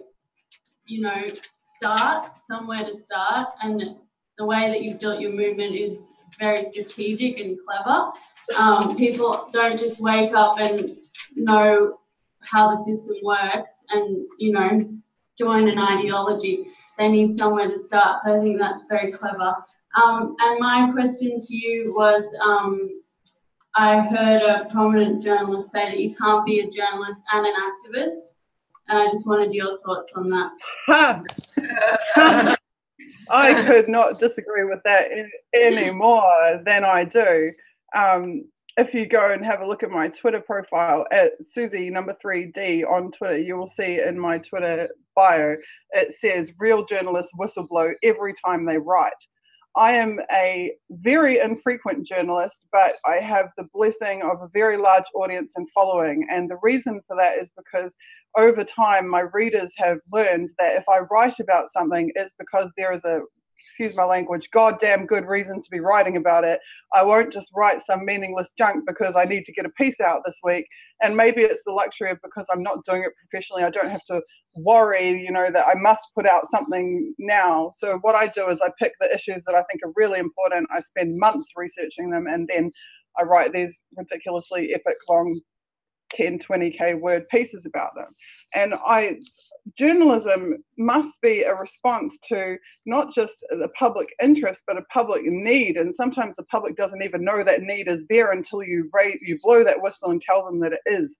And I don't consider any journalist really who doesn't respond to public need and public interest to be a journalist. I think they're just a writer. That's my personal opinion, and I'm not meaning to put anybody down, but journalism is a public service, and it should have a duty of care at the same as a doctor has a duty of care to a patient. Journalism must have a duty of care to the public who it serves and to who it represents. And journalists have to take these brave steps and put themselves in these dangerous situations and be prepared to make these sacrifices, knowing that the public at large will come to their defense and will raise them up and will support them should they find themselves taking the brunt of the negative impacts of their brave stands in their journalism. So that's my 2 cents really about journalism. If you aren't writing something because there is a desperate need for it to be written, then you are just titillating. Yeah. I just like to add something to that, because a very strong point John Filcher made when he gave his speech was about Vichy journalism.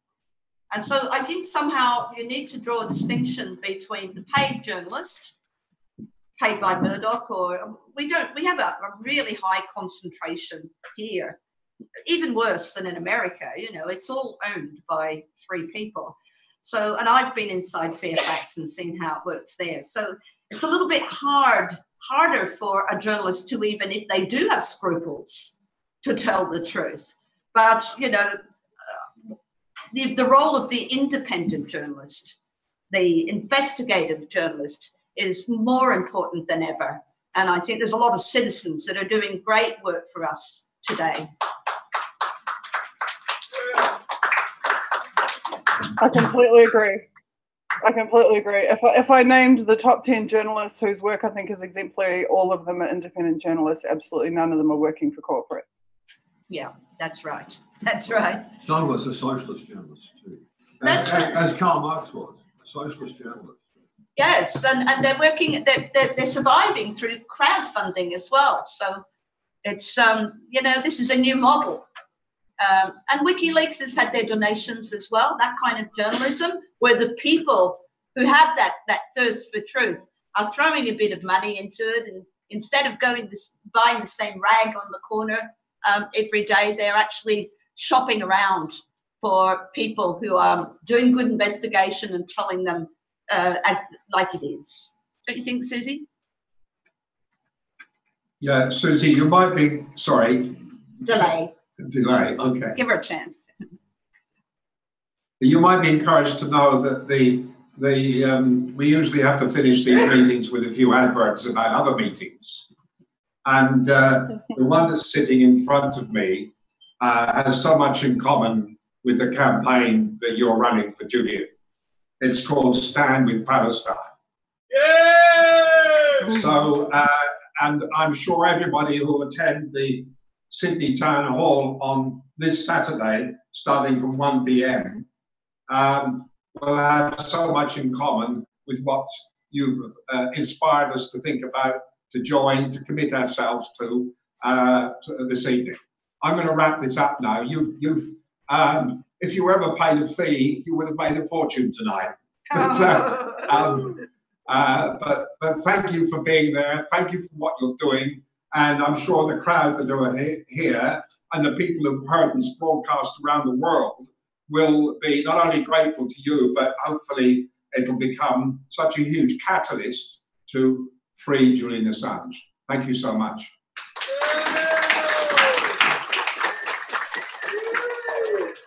Thank you. Thank you. I will just, I will leave you guys tonight with my final thought, which is why I'm just wearing a little t-shirt, and that's because I wanted you to see my t-shirt, which says, feel free wherever you are. And I thought that that was just the perfect message. So feel free wherever you are, and thank you so much for having me. Okay. Can we end the broadcast now, or is it pre-programmed to go till 8 o'clock? I don't know about that. Maybe they could just watch us wandering around speaking to each other, which I think is probably a good idea. But I'd like to thank Suzie, and I'd like to thank all of the texts from the Unity for Jade movement that really helped us here tonight.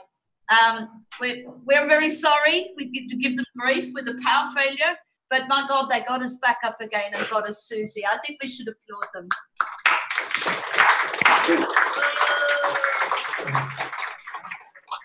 One other notice about freedom concerns 1,500 people imprisoned on Manus Island in Nauru. Just a reminder that the usual meeting, the vigil, the protest, 5:30 p.m, Queen Victoria Building, every Friday by the QVE statue, that wonderful reminder of the reign of Queen Victoria. Okay, last thing to wrap up the evening is a reminder about another form of justice. It's the topic for next week, which is grabbing a lot of airtime, the Royal Commission into Banking and Financial Institutions. The topic is called Defining the Problem. What should the Banking Royal Commission be investigating? Two first-rate speakers, Dr. Evan Jones, a very good mate of mine from political economy at Sydney University, and our own Joe Nagy, author of Over Our Heads, among other things, and a well-known, successful treasurer of politics in the pub. Let's wrap up this evening and spend what time is left scratching our heads and having a chat together. Thank you so much for coming.